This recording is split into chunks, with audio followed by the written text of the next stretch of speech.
Welcome back. Now is our introduction to what some of the symbols on enemies' name tags have meant. As that little pop-up showed us, only certain types of enemies will pay attention to us, and even then only in certain circumstances. As you can see now, we're attacking the Willow Bunniv. It's got what looks like a very rough outline of an eyeball. That means that the moment we go within a certain range and it sees us, it will attack us. And just outside the cave I did pick up some of the quests. As I said, each area has just a set to kill things that you would be killing anyway, to give you that XP boost. As well as enemies that will attack you upon seeing you.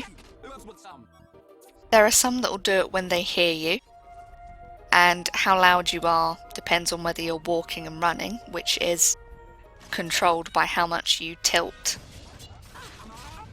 the little thumb pad on the nunchuck that you use to run around with. And if they have no symbol, they don't attack you unless you callously attack them first, as I am doing with this tiny caterpillar. Some of you may know where we are, some of you may remember. I know I do.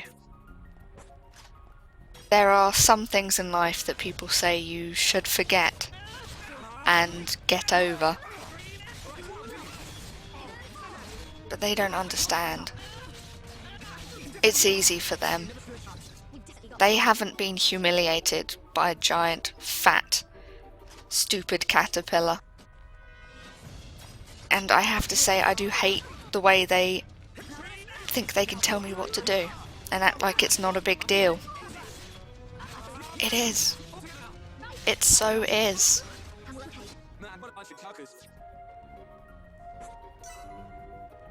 See how callously he ignores me killing his friends and family around him? He doesn't care. Just means more food and shit for him. It's not just my humiliation I'm trying to overcome here. I'm doing this for everyone. Now, as you can see, Cellar Bugworm. He's a unique monster, as I showed you before, the little patterns around the head. And he is one that if we get close enough he can see us, and he will attack, because that's all he needs. That's what he does. He sees something he doesn't like, and he goes for it. He has to be eradicated. It's not some crazy obsession. I am doing this for the good of everyone in the colony. I was quite lucky there to be able to pick up my characters. I'm opening with one of the arts on the bottom bar that you can see is pink. Because if I time it right, it means Ryan can follow up with an attack that will knock him over. This will give me some precious seconds of both doing extra damage and a quick reprieve from his horrible caterpillary onslaught. It can be a bit awkward at first to set up topples, especially on an adversary such as this. I may have fallen now.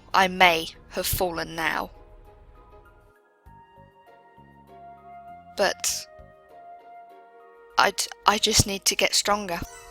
And I've watched stuff like The Sopranos. I know there are other ways to send a message. And quick travel helps.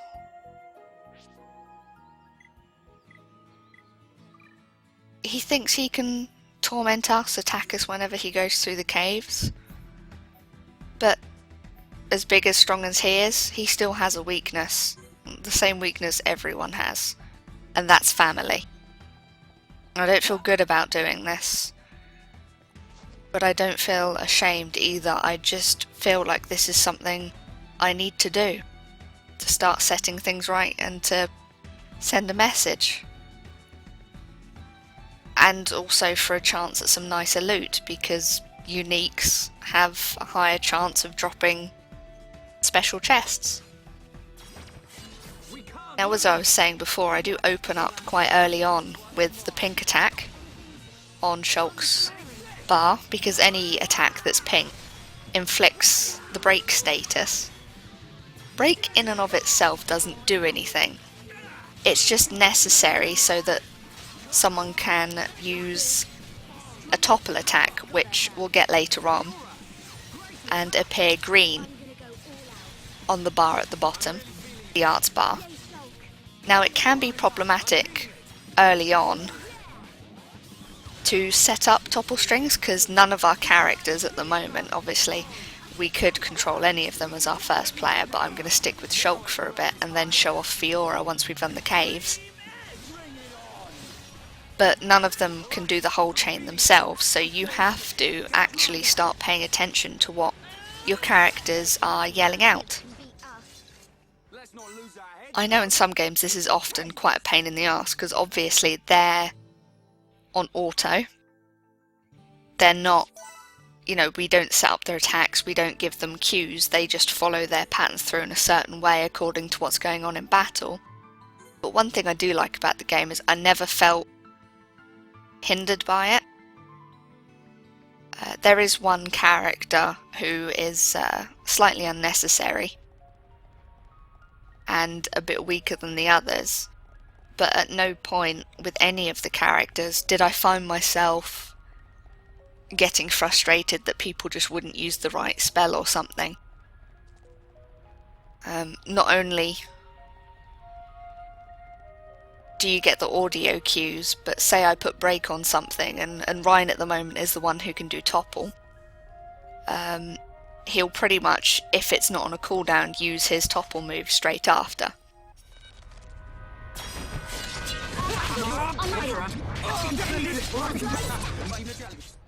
Here we can see judicious application of the speed up function, which I cannot believe I did not discover or think about sooner. You might have noticed actually, as well as the unique ones, some of the things we've been fighting anyway, different styles and colours of chests have been dropping. There's a few different ones, and basically the bigger and more opulent the chest looks, the better the loot inside will be. And as I said, uniques have a bigger chance of dropping big gold chests. I find it odd that they do have the chests in this instead of directly giving you a collection of loot at the end of the battle, or just giving it to you all on one screen to choose what you want. I don't think at any point during any of my playthroughs I've run out of room, so I've just always picked everything up.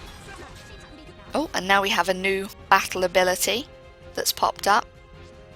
There is a bar in the top left, which is the chain bar. This increases as we do various things in battle, like cheer each other on and pick each other up. When it's completely full, we can do this chain attack. At first, the chain attack to me seemed a bit pointless. You go through your characters sequentially, and you get to choose an attack manually for each of them to do.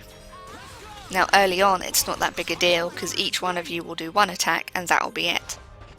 When it becomes useful is when the game progresses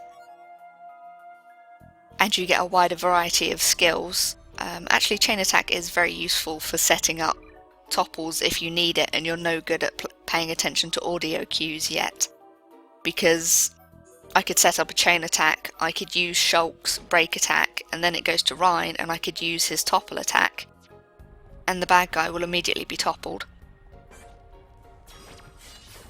But as I was saying, as the game progresses and your characters start to like each other more, you have a chance of going round more than once. And I've done chain attacks where I've ended up attacking and having 10s, 20s of attacks in a row and killing uniques in one go. Another thing to note with chain attacks that I didn't notice for a while is when we execute one, if you get all the attacks in a row, you use arts that are the same colour, it increases your chance of getting multiple hits.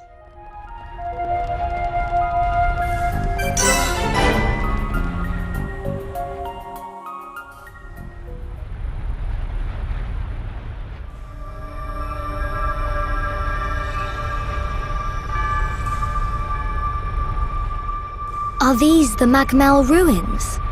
Haven't you been here before? Nope. The Defense Force often uses it for training, but I come here to do research. It's not really a place that people go. Not surprising. There are monsters around here that use Mechon parts as armor. Was this built by the Mechon? I don't think so. There's a path for people to get in. It might have been a vehicle of some kind. Like the Defense Force hover transports. A vehicle? But it's so big. It's amazing technology. I wonder what kind of people made it. I ain't got a clue. Let's keep moving. The ether cylinders are up ahead. Right.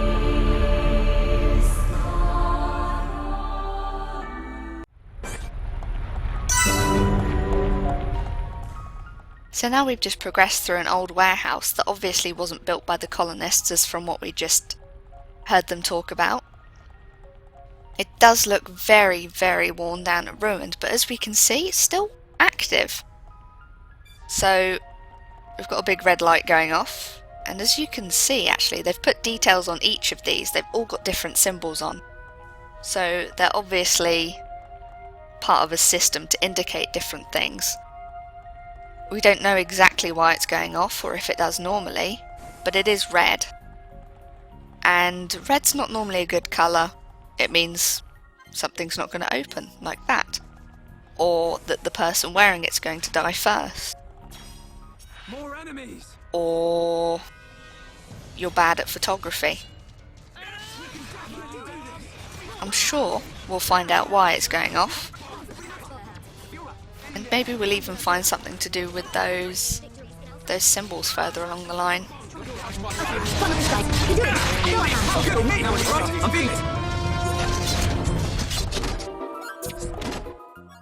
We have actually reached the point where the things we're being asked to kill do try and fight us when they see us, so a bit more understandable and less sadistic. There's another unique back down the hallway. Back there actually. But we don't want to fight him yet. A, we can pick up a quest to fight him later. And B, he'll kick my ass. And we're finally here! This is the point I said where I'd look down, and this first place, A, you can see the air batteries there, which I was standing on earlier, and that green clearing, just there, was where we first play as Shulk and Rhine. And if I was so inclined to, I could just jump off and land down there. I would die because there's full damage in the game, but there'd be no loading screens or anything. It's just you directly go there. And I was actually looking up here earlier when I was running around killing some Flammy and stuff. Have to come back to view that heart-to-heart later.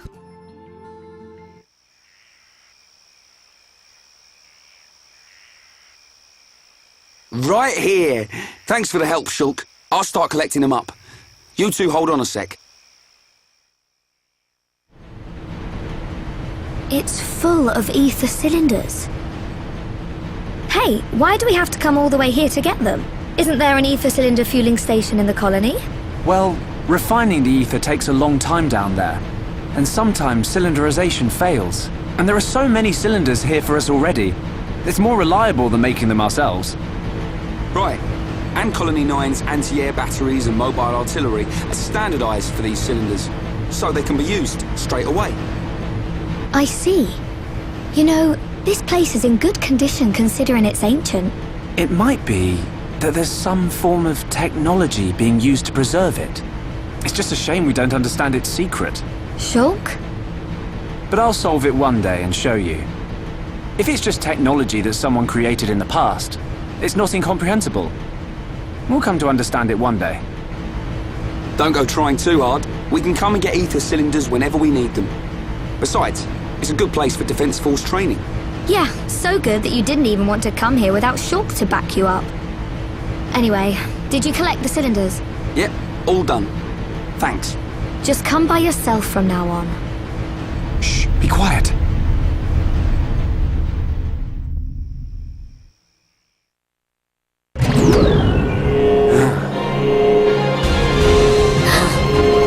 Are they Mechon? I don't know, but it looks like we'll have to destroy them. In that case, just leave them to me. Although we can't choose individual attacks for our party members to use, we can generally control where they're standing and who they're attacking. You can choose to have them attacking one thing and then go attack something else yourself. You can withdraw them if they run off to attack something you don't want them to, or if you want to run away. But outside of that, they'll do their own thing. These are obviously not Mechon, because we can hurt them, and none of us is wielding the Monado. But we don't know who made them, so are there two kind of mechanical forces that we have to fight? Is this a new one cropping up that we'll have to deal with? Is it a replacement for who we fought before? Now they've got big glowy red things in the middle, so they could have something to do with the big warning unit we saw earlier.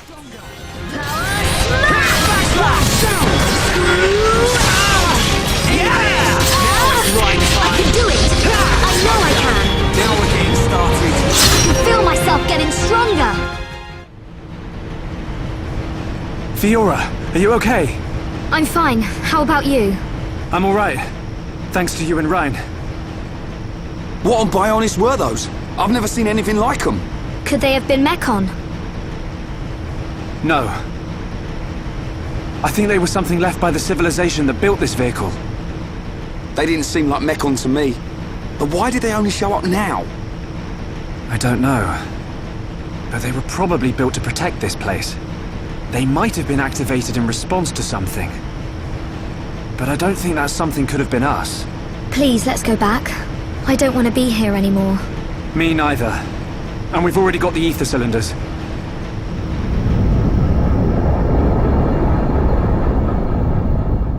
Huh? What's going on? Listen! What is that? That sound.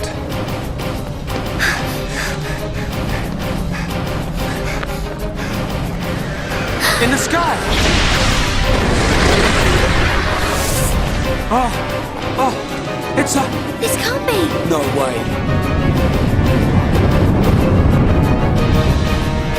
Mechon! How?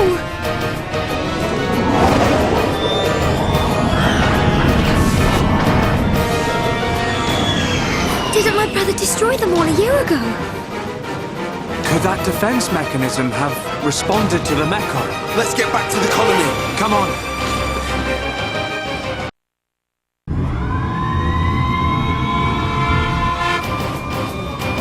Hey, this siren, it sounds different. Yeah, isn't this siren too? It can't be.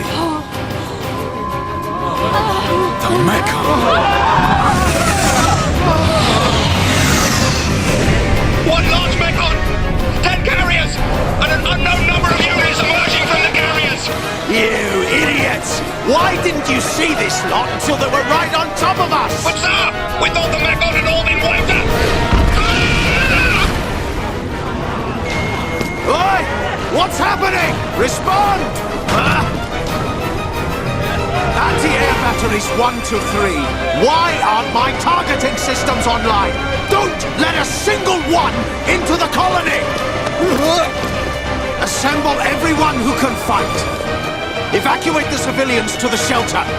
Get a move on! Fire at will!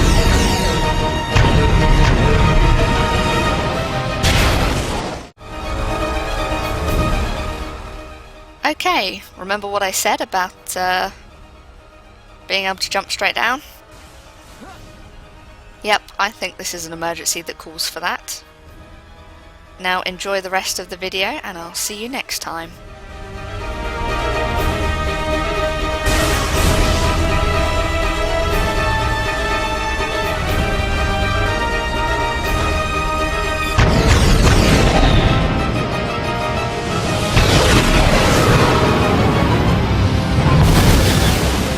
We got it! No, wait!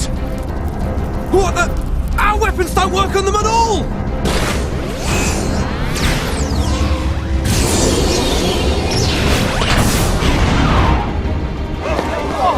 What type of mechon is that? I've never seen one like it. You slackers, fire! Shoot it down!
They're eating people.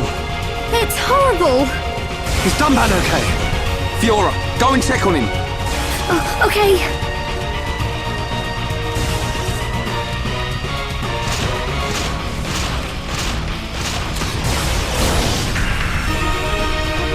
Heads up, Ryan. If this thing wants a fight, let's give it one.